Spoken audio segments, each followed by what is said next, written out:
No se puede hacer una buena biografía sin saber el origen, en este caso, de Benito Juárez. Y por eso estamos aquí en Guelatao, en su pueblo natal, para comprender por qué desde un lugar tan remoto Juárez emprendió un camino que después sería tan alto, tan importante, tan decisivo en la historia de México. Así que estamos aquí para conocer los orígenes de ese personaje que se llamó Benito Juárez, que nació aquí, que vivió sus primeros años en este lugar y luego emprendió el largo camino para llegar a Oaxaca, después para ser presidente y ser el hombre más representativo del pensamiento liberal, de las leyes de reforma y de la defensa de la patria ante el invasor extranjero.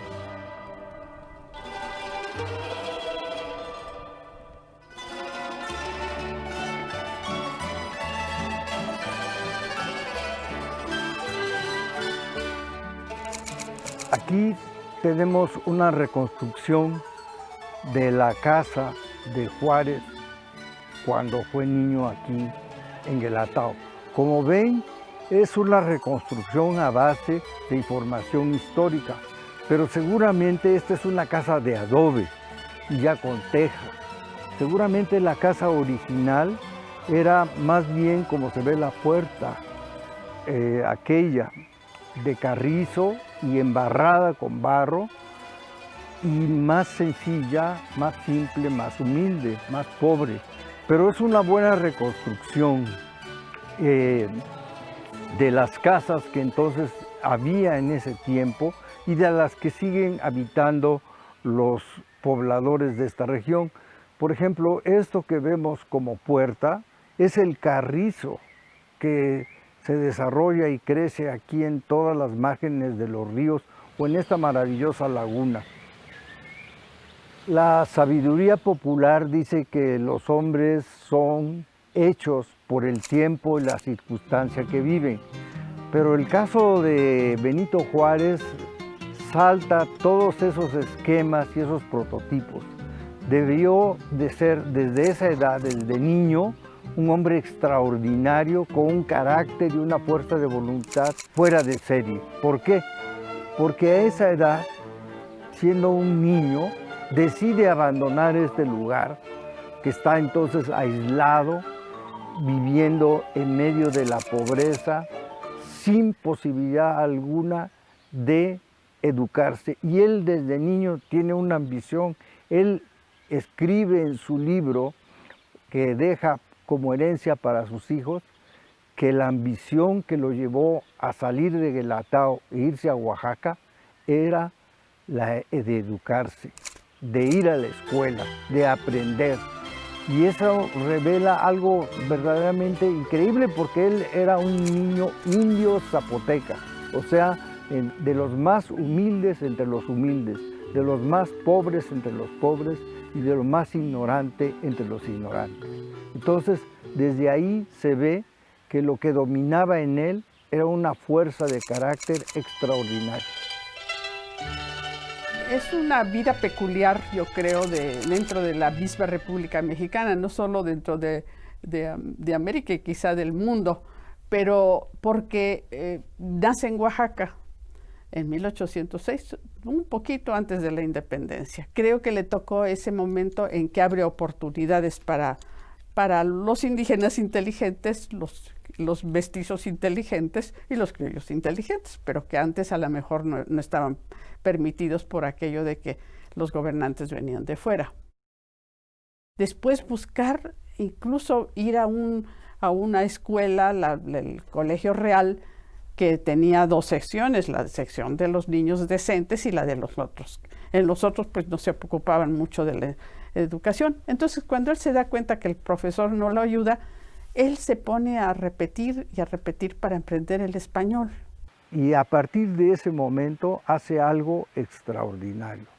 El niño indígena que no sabía el español triunfa, se vuelve uno de los estudiantes mejores de su escuela de su generación, aprende y es premiado cuando termina sus cursos y a partir de ese momento inicia una carrera fulgurante y brillantísima. Destaca en el conocimiento jurídico de las nuevas leyes que surgieron con el nacimiento de la República. Tiene también la suerte de entrar en una familia, la familia de su futura mujer, que también lo acoge, pero luego también encontrar un protector. Cuando él se transforma en el gran legislador, en el gran jurista, en el gran político, él no pide para los indígenas, como pedía gran parte del Partido Liberal, una posición especial, una ley especial para los indígenas. Él no, él dice, la ley, la Constitución es igual para todos los mexicanos y dentro de eso están incluidos los indígenas. Y eso es el aporte más valioso de Juárez. Y miren, ahora aquí estos niños que son una imagen de lo que fue Juárez en aquellos tiempos. Y ahora ellos tienen escuela y niños y niñas comparten la educación. Esa es la herencia de Juárez. 1, 2, 3. Ante ti hoy se encuentra tu pueblo, generando matar con amor, ofreciéndote flores y cantos bajo el sol de la revolución. Homenaje te rinde la paz. Él llega desprotegido, solo, huérfano, y encuentra una protección primera en la iglesia. Y en este instituto él recibe su primera educación. Es una educación totalmente conservadora, tradicional, alejada de toda la gran cambio moderno que empieza desde el siglo XVIII, la Revolución Francesa. Pero aquí es una educación muy tradicional, hoy la diríamos mocha. Entrar al seminario, hacer la carrera completa de teología, y esa es una de las cosas que no se dicen, que él era muy buen abogado porque conocía tanto el derecho eclesiástico como el civil. Por lo tanto, su primera enseñanza es cristiana, es humanista, es de solidaridad con el otro. Pero cuando él se desarrolla y se forma como abogado y se forma con la gran generación de liberales en el Instituto Oaxaqueño de Cultura, entonces él aprende y se abre a otro mundo. Juárez llega a México a mediados del siglo XIX, en un México que difícilmente todavía podemos llamar México. Es un país muy dividido por muchas razones. En términos de la geografía, el país es un país complicado, con muchas cordilleras, ríos que separan, digamos, a la población y que para ese momento todavía no podía encontrar una identidad nacional. Políticamente también estaba muy dividido el país. La guerra del 47 había sido desastrosa con Estados Unidos, la invasión, la pérdida del territorio. Había quedado muy dividido el país en términos de ideologías, las llamamos conservadoras, liberales, pero más grupos había ahí, incluso entre los liberales había diferentes corrientes. Es difícil hablar de un México en ese momento, ¿no? Juárez, para 1857, cuando se promulga la Constitución, es ahí, realmente ahí cuando él despega como figura nacional. Hoy pensamos en México, tenemos todos en nuestra imagen cultural, digamos en nuestro hipotálamo cultural, tenemos eso que es México hoy y lo proyectamos hacia atrás como si siempre hubiera existido, como si siempre hubiera sido una nación como la vemos hoy, y en ese momento así no era. Bueno, la iglesia es un factor de cohesión cultural muy importante. La mayor parte de la población es católica, eso es cierto, pero es un factor de división en términos de la política. todos los liberales mexicanos del siglo XIX, y yo me atrevería a decir que todos, o si no la gran mayoría, eran católicos y respetaban el rito católico, pero políticamente estaban enfrentados con la Iglesia. Básicamente por dos razones importantes, ¿no? Una es por la riqueza de la Iglesia, es decir, toda la riqueza que la Iglesia tenía acumulada, que había venido acumulando desde la colonia y que para los liberales era un freno para el crecimiento económico. Y la otra razón es la educación, ¿no? Los liberales veían a la Iglesia como el gran obstáculo para poder educar a la gente precisamente en términos de la ciudadanía. Cuando los liberales por fin triunfan después de la intervención francesa, van a reescribir la historia nacional en esos términos. México tuvo dos independencias, la independencia de España y después la independencia de la Iglesia. Juárez nace cuando todavía lo que hoy llamamos México es una colonia, una dependencia de la Nueva España. Y cuando muere, México es una república. Estamos aquí en lo que es el recinto del Instituto de las Artes y Ciencias de Oaxaca. Este instituto se creó en 1828 y en ese mismo año Juárez entró aquí a formarse como jurista, abogado, legislador. Aquí están las fechas, 1828, 1833 fue su época como alumno distinguido de esta institución. Más tarde, Juárez siguió como catedrático esclarecido.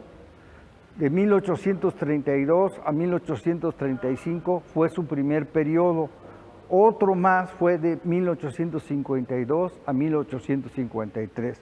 Así que con esas fechas ustedes ven que Juárez de alumno pasó a catedrático y finalmente, un poco más tarde, en mayo de 1848, Juárez ocupó el puesto de director del Instituto de Ciencias y Artes y luego volvió a hacerlo en otro periodo de 1851 a 1852. Así que 1828 a 1852, Juárez hace su formación jurídica en este lugar. Y nunca sale de Oaxaca. Él entonces, todos esos años se forma aquí y aprende la nueva jurisprudencia, las nuevas leyes y todo el pensamiento liberal. Es su alma mater, su universidad formadora.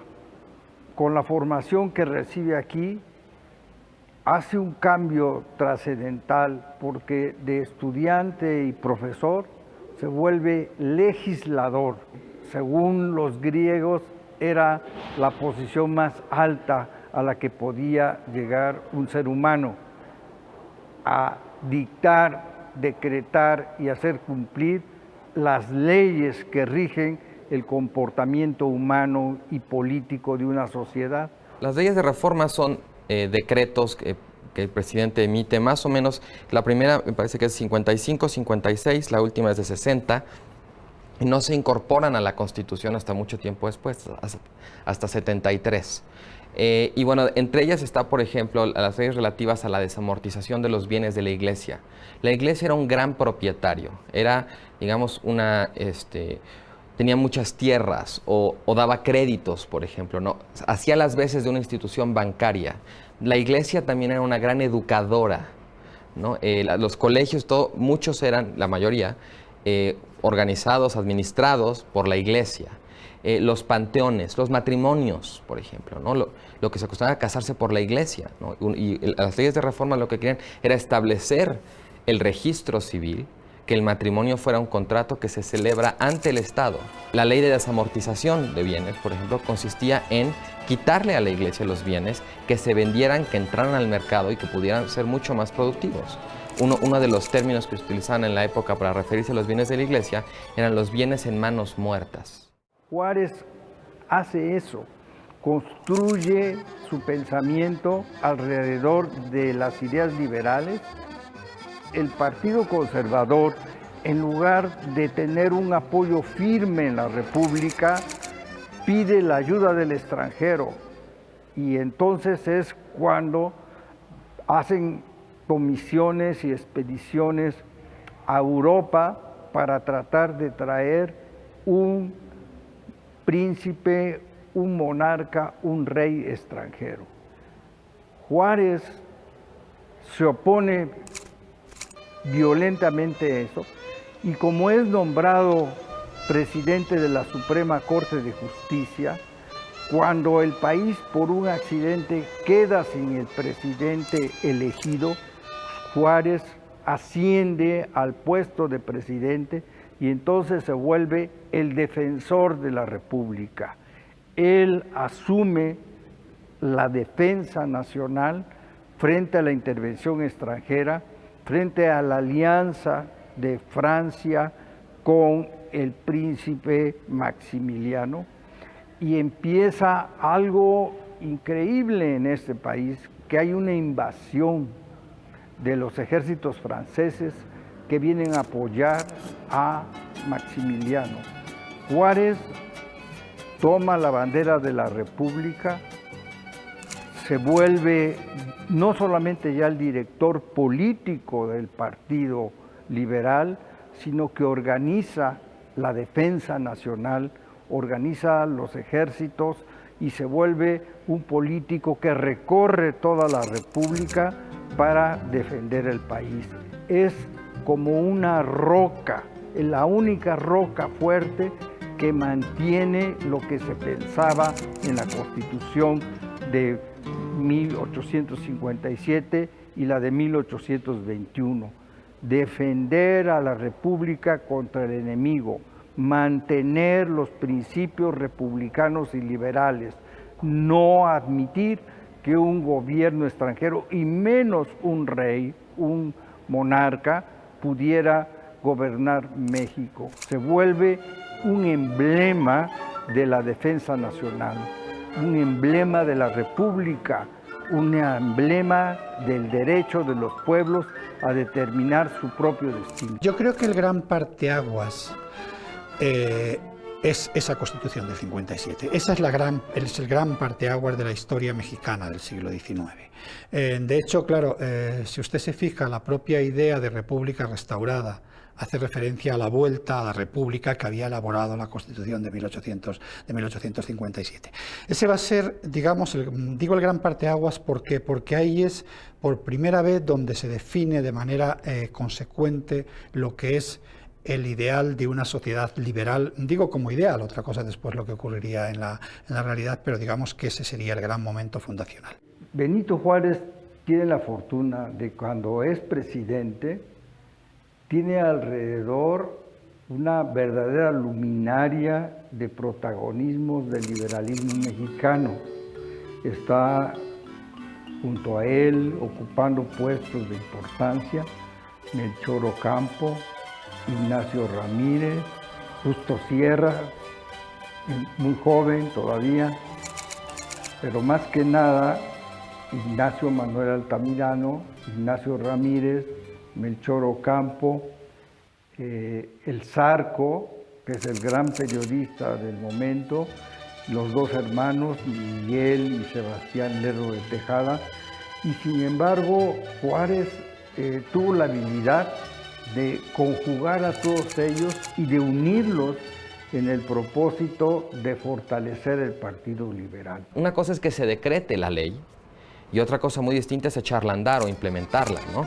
Digamos, cuando se habla de que el Estado va a ser ahora quien provea una educación laica, gratuita, ¿no? Universal, bueno, eso era un proyecto, pero había que construir las escuelas, había que preparar a los maestros. Esta ambición de las leyes de reforma, como decía, estaba inspirada por una minoría, porque la mayoría de los mexicanos en la época eran católicos y estaban además acostumbrados a que la Iglesia ejerciera su poder y reafirmara su presencia en la vida pública mexicana, pues como algo normal. El 57 es un trauma para la Iglesia, ¿no? Es el fin del Estado confesional y sin embargo la Iglesia tiene relativamente claro en 57, pero muy claro en 67, que ella lo que le interesa es mantener su autonomía. Y mucha gente lo sigue considerando como hereje, pero en realidad pues don Benito siguió siendo muy católico toda su vida, ¿verdad? Todas las mañanas partía a oír misa. Lo que pasa es que era anticlerical, eran dos formas de diferentes. Él pensaba en que el Estado debía de estar sobre esas cosas y separar completamente los dos ámbitos, el civil y el religioso.